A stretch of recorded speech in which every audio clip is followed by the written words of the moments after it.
ஐயோ ஐயோ அத்தனை தண்ணி விடுறானுங்கடா. ஐயோ என் காடெல்லாம் நாசமா போச்சுடா.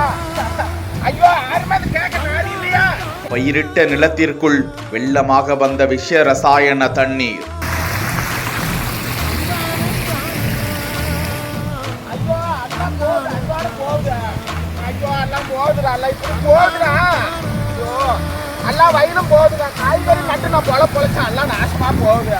பல முறை புகார் அளித்தும் நடவடிக்கை எடுக்காததால் பல உயிரினங்கள் இறந்து போய் உள்ளன. 20 ஏக்கர் பரப்பளவில் காய்கறிகள் நாசமாகிவிட்டது என கரை உடைந்து வரும்போதே குமுறிய விவசாயிகள். வண்டியை நிறுத்துறீங்களா இல்லையா?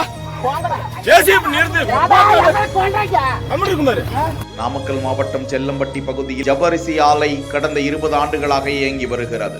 இவ்வாலையில் மரவள்ளி கிழங்கில் இருந்து பல்வேறு ரசாயனங்களை கொண்டு ஜவ்வரிசியை பிரித்தெடுத்து வருவதாக கூறப்படும் நிலையில் பிரித்தெடுத்த பின்னர் ரசாயனங்கள் கொண்ட கழிவு நீர் அருகில் உள்ள நிலத்தில் சேகரித்து வருகிறார்கள். இந்த சூழலில் இந்த நிலத்தில் தேங்கியிருந்த கழிவுநீர் குட்டையின் கரை உடைந்து திடீரென விவசாய நிலங்களில் புகுந்ததால் பகுதியில் பயிரிட்டிருந்த மரவள்ளி கிழங்கு, வெங்காயம், கொத்தவரை, சோளம் போன்ற பயிர்கள் அந்த ரசாயன நீரில் மூழ்கி வீணாகி கொண்டிருக்க அதனை பார்த்து குமுறும் விவசாயிகளின் நிலையை தான் பார்த்து கொண்டிருக்கிறோம்.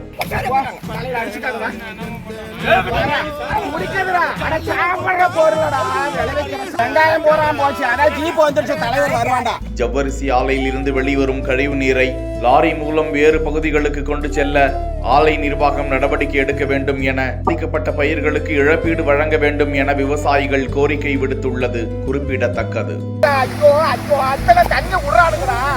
ஐயோ என் காடெல்லாம் நாசமா போச்சுடா. ஐயோ யாருமே அது கேட்க நாடு இல்லையா? ஐயோ எல்லாம் போகுது, அங்கோட போகுது. ஐயோ எல்லாம் போகுதுடா, எல்லாம் இப்படி போகுதுடா. ஐயோ எல்லாம் வயலும் போகுதுடா. காய்கறி நட்டு நான் பொழைச்சா எல்லாம் நாசமா போகுது.